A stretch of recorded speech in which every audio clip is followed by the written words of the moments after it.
नमस्ते दोस्तों, स्वागत है आप सभी का हमारे YouTube चैनल पर। आज से हम इंडियन पॉलिटी की एक कंप्लीट सीरीज स्टार्ट कर रहे हैं, जो एसएससी, आरआरबी और दूसरे गवर्नमेंट एग्जाम की प्रिपरेशन करने वाले स्टूडेंट के लिए बहुत यूजफुल होगी। इस सीरीज में हम इंडियन कॉन्स्टिट्यूशन और पॉलिटी को बिल्कुल बेसिक से समझेंगे, ताकि जो स्टूडेंट पहली बार पढ़ रहे हैं उन्हें भी आसानी से समझ आए। आइए दोस्तों, आज हम अपनी शुरू करते हैं फिर पहली क्लास। पहले हमें ये पता करना है कि जो हमारा इंडियन कॉन्स्टिट्यूशन है, इसको बनने में कितना टाइम लगा है।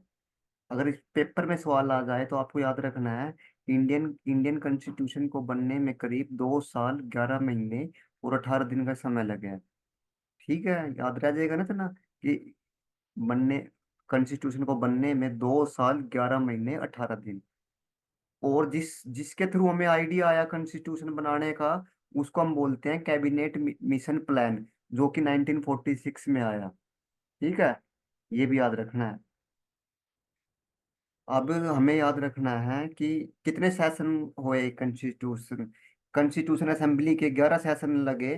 कॉन्स्टिट्यूशन को बनाने के लिए करीब 165 दिन का समय लगा, और 11 सेशन लगे कॉन्स्टिट्यूशन असेंबली को कॉन्स्टिट्यूशन बनाने के लिए, जिसमें से 114 दिन खाली ड्राफ्ट कॉन्स्टिट्यूशन को डिस्कस करने में लगे। आपको ये भी याद रखना है कि 165 में से 114 दिन खाली ड्राफ्ट सेशन को डिस्कस करने में लगे।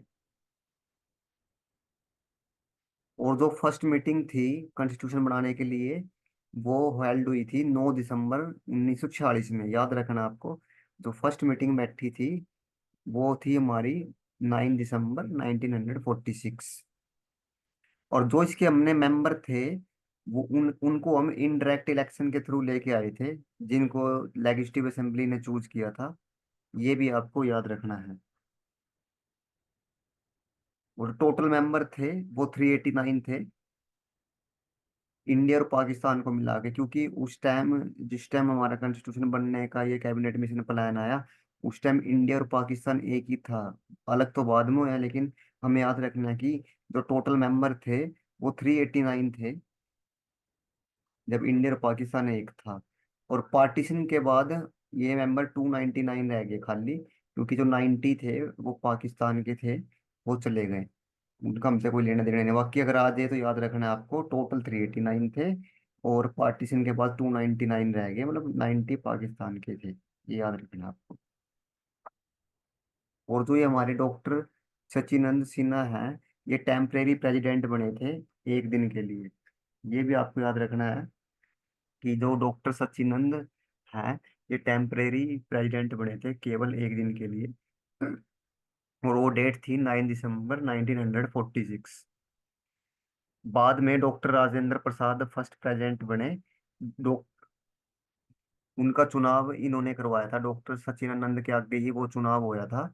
उसके बाद राजेंद्र प्रसाद हमारे फर्स्ट परमानेंट प्रेसिडेंट बन चुके थे। ये भी आपको याद रखना है।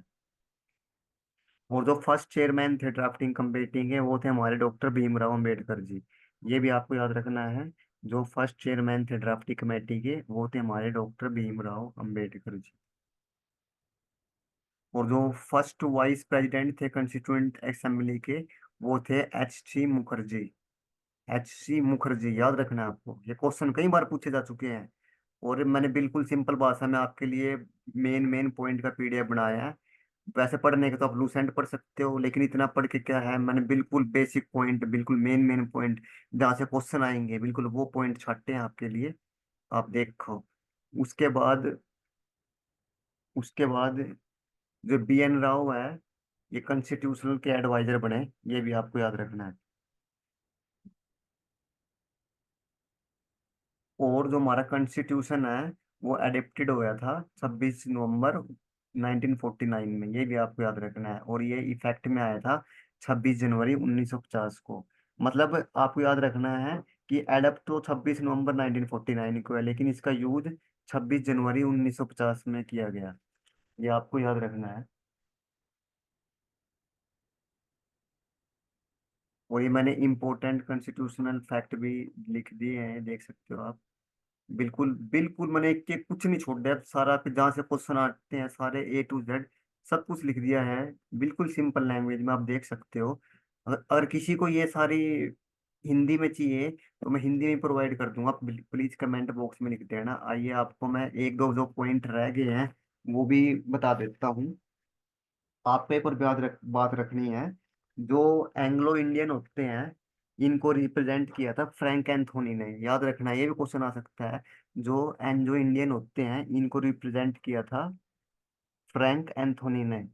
एंग्लो इंडियन का मतलब होता है जो ब्रिटिश इंडिया में रहना चाहते थे, हम उनको एंग्लो इंडियन बोल देते हैं। ठीक है जी। आइए और देखते हैं। अभी आपको इम्पोर्टेंट कॉन्स्टिट्यूशनल फैक्ट बता देता हूँ मैं। हाँ, जो ये मैग्ना कार्टा ऑफ इंडिया है ये पार्ट थर्ड में है इंडिया कॉन्स्टिट्यूशन के, ये भी आपको याद रखना है। जो ये मैग्ना कार्टा है ये पार्ट थर्ड में है इंडिया कॉन्स्टिट्यूशन की। और जब हमने ये अडोप्टेड किया अपना इंडियन कॉन्स्टिट्यूशन 1949 में, उस उस उस दौरान हमारे पास 395 आर्टिकल और 8 शेड्यूल थे, ये याद रखना है।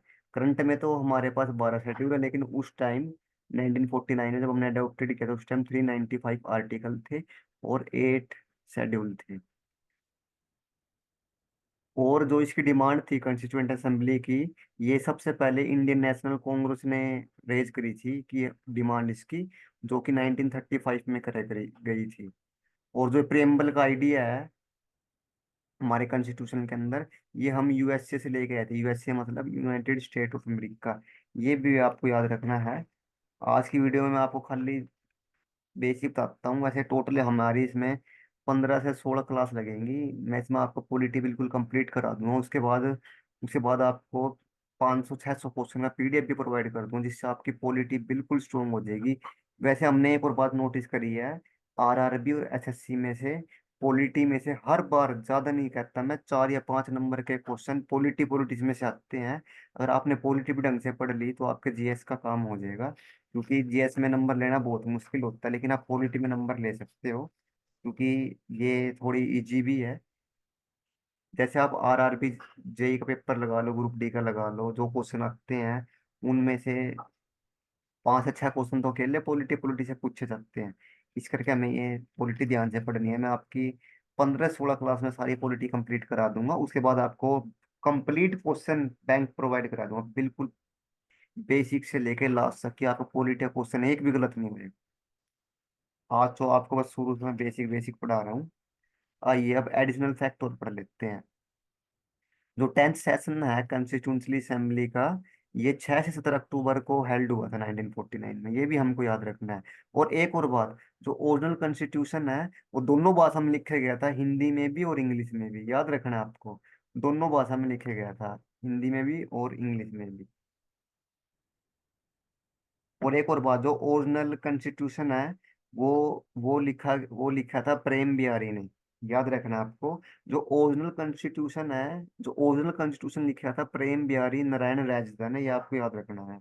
और एक और बात आपको याद रखनी है, ड्राफ्टिंग कमेटी में 7 मेंबर थे। हाँ।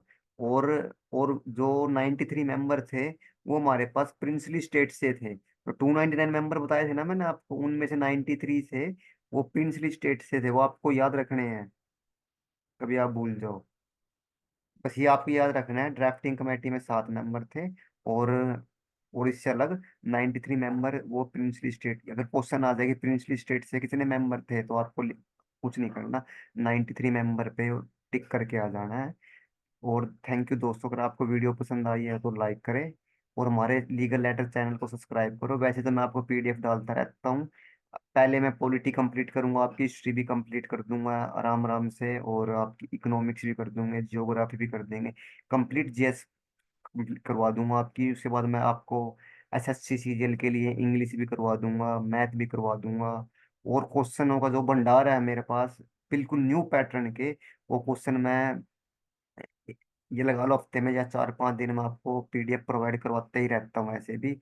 अगर आपको मेरा कंटेंट पसंद आए तो प्लीज़ चैनल को सब्सक्राइब जरूर करें। थैंक यू दोस्तों, ऐसी वीडियो देखने के लिए हमारे चैनल को जरूर सब्सक्राइब करो। और आपको कुछ समझ में नहीं आया तो प्लीज़ मेरे को कमेंट बॉक्स में लिखें।